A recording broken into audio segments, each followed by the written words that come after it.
ಮದ್ದೂರಿನಲ್ಲಿ ನಿನ್ನೆ ರಾತ್ರಿಯ ಗಣೇಶನ ಒಂದು ವಿಸರ್ಜನೆಯ ಸನ್ನಿವೇಶದಲ್ಲಿ ಏನೋ ಒಂದು ಮೆರವಣಿಗೆಯನ್ನು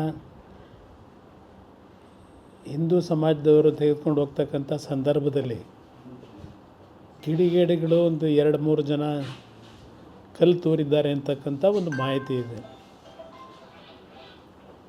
ಕಳೆದ ವರ್ಷವೂ ಸಹ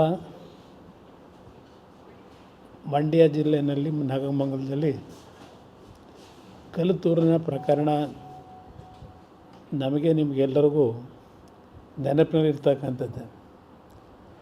ಹೋದ ವರ್ಷ ನಡೆದಂಥ ಪ್ರಕರಣ ಭಾಳ ಮೊದಲನೇ ಬಾರಿಗೆ ಮಂಡ್ಯ ಜಿಲ್ಲೆಯಲ್ಲಿ ಆ ರೀತಿಯ ಒಂದು ವಾತಾವರಣ ನಿರ್ಮಾಣ ಮಾಡಿದರು.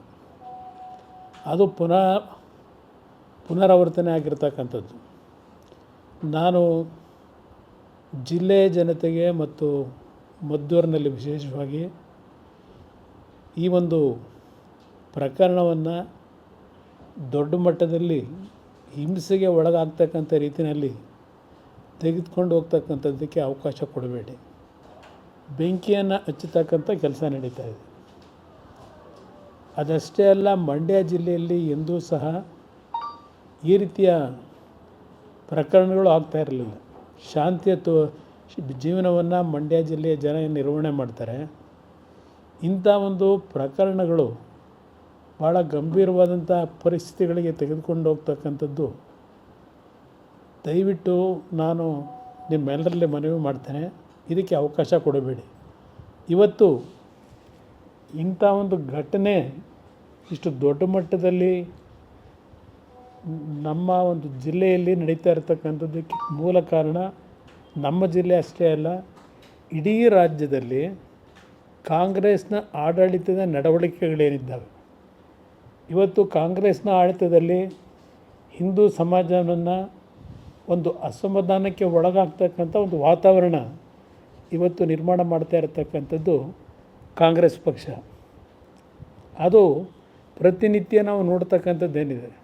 ಇವತ್ತು ಈ ರಾಜ್ಯದಲ್ಲಿ ಕಾಂಗ್ರೆಸ್ ಸರ್ಕಾರ ಬಂದ ನಂತರ ಯಾವೊಂದು ಕಾಂಗ್ರೆಸ್ನ ಆಡಳಿತದಲ್ಲಿ ಒಂದು ರೀತಿಯ ಹಿಂದೂ ಸಮಾಜದಲ್ಲಿ ಒಂದು ದೊಡ್ಡ ಮಟ್ಟದಲ್ಲಿ ಇವತ್ತು ಸಂಘರ್ಷಕ್ಕೆ ಎಡೆ ಮಾಡಿಕೊಡ್ತಕ್ಕಂಥದ್ದಕ್ಕೆ ಪ್ರೇರೇಪಣೆ ಇದೇ ಕಾಂಗ್ರೆಸ್ ಪಕ್ಷದ ಪ್ರೇರೇಪಣೆಗಳಿದೆ. ಇದಕ್ಕೆ ನಮ್ಮ ಹಿಂದೂ ಸಮಾಜದಲ್ಲಿ ಹೌದು ಎಲ್ಲರಲ್ಲೂ ಒಂದು ಭಾವನೆ, ಈ ಕಾಂಗ್ರೆಸ್ನ ನಡವಳಿಕೆಯಿಂದ ಇವತ್ತು ನಮ್ಮ ಹಿಂದೂ ಸಮಾಜದ ಯುವಕರಿರ್ಬೋದು, ಹಿಂದೂ ಸಮಾಜದ ಬಂಧುಗಳು ಅಸಮಾಧಾನಕ್ಕೆ ಒಳಗಾಗಿರ್ತಕ್ಕಂಥದ್ದು ಒಂದು ಕಡೆ ಇದೆ. ಇಂಥ ಪರಿಸ್ಥಿತಿನಲ್ಲಿ ಈ ಕಲ್ಲುಗಳನ್ನು ಹೊಡೆಯತಕ್ಕಂಥದ್ದು ಇದರ ಹಿನ್ನೆಲೆ ಒಂದು ಸಂಘರ್ಷಕ್ಕೆ ಈ ಎರಡೂ ಸಮಾಜಗಳನ್ನು ಇವತ್ತು ದೂಡ್ತಕ್ಕಂಥದ್ದೇನಿದೆ, ಇದಕ್ಕೆ ಮೂಲ ಕಾರಣ ಕಾಂಗ್ರೆಸ್ ಪಕ್ಷ ಇದೆ. ನಾವಿದರಲ್ಲಿ ರಾಜಕೀಯ ಮಾಡಲಿಕ್ಕೆ ಈ ಹೇಳಿಕೆಗಳನ್ನು ಕೊಡ್ತಾ ಇಲ್ಲ. ಇವತ್ತು ರಾಜ್ಯದಲ್ಲಿ ನಡೀತಿರ್ತಕ್ಕಂಥ ವಾತಾವರಣ ನೋಡಿದಾಗ ಯಾವುದೋ ಒಂದೆರಡು ಜಿಲ್ಲೆಗಳಲ್ಲಿ ಹಿಂದೆ ಸಣ್ಣ ಪುಟ್ಟ ಗಲಾಟೆಗಳಿತ್ತು ಗಣೇಶನ ಉತ್ಸವದಲ್ಲಿ. ಇವತ್ತು ಇಡೀ ರಾಜ್ಯದ ಮೂಲೆಯಲ್ಲಿ ಈ ರೀತಿಯ ವಾತಾವರಣ ನಿರ್ಮಾಣ ಮಾಡಲಿಕ್ಕೆ ಇದೇ ಕಾಂಗ್ರೆಸ್ ಪಕ್ಷದ ಆಡಳಿತ ಕಾರಣ. ಇವತ್ತು ಈ ರೀತಿಯ ಒಂದು ಮದ್ದೂರಿನ ಘಟನೆ ಸಾವಿರಾರು ಜನ ಏನು ಸೇರಿದ್ದಾರೆ ಅಲ್ಲಿ.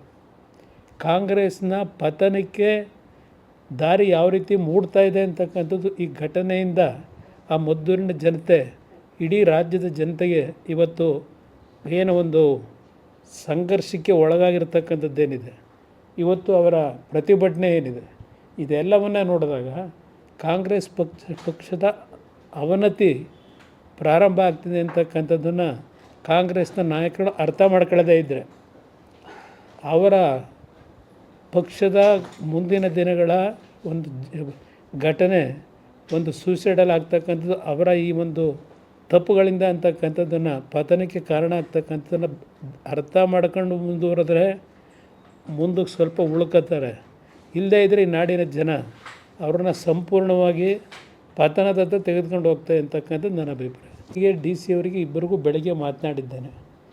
ಯಾವುದೇ ರೀತಿಯ ಅಹಿತಕರ ಘಟನೆಗಳಿಗೆ ಅವಕಾಶ ಕೊಡದೆ ಶಾಂತಿಯುತವಾದ ರೀತಿಯಲ್ಲಿ ಜನತೆ ಇರ್ತಕ್ಕಂಥದ್ದಕ್ಕೆ ಸರಿಯಾದ ರೀತಿಯ ಕ್ರಮವನ್ನು ತೆಗೆದುಕೋಬೇಕು ಅಂತಕ್ಕಂಥದ್ದು ಹೇಳಿದ್ದೇನೆ. ನಾನು ಮದ್ದೂರಿನ ಜನತೆಗೂ ಸಹ ತಾಯಂದಿರಿಗೂ ಸಹ ಹೇಳಲಿಕ್ಕೆ ಬಯಸ್ತೇನೆ. ಈ ಒಂದು ಘಟನೆಯ ಹಿನ್ನೆಲೆಯಲ್ಲಿ ಹಲವಾರು ಅಮಾಯಕರ ಬದುಕಿನ ಮೇಲೆ ಯಾವುದೇ ರೀತಿಯ ಜೀವಕ್ಕೆ ಹಾನಿಯಾಗದೇ ಇರತಕ್ಕಂಥ ರೀತಿಯಲ್ಲಿ ನಿಮ್ಮಗಳ ಒಂದು ಹೋರಾಟ ಇರಬೇಕು ಅಂತಕ್ಕಂಥದ್ದು ಹೇಳ್ತೀನಿ.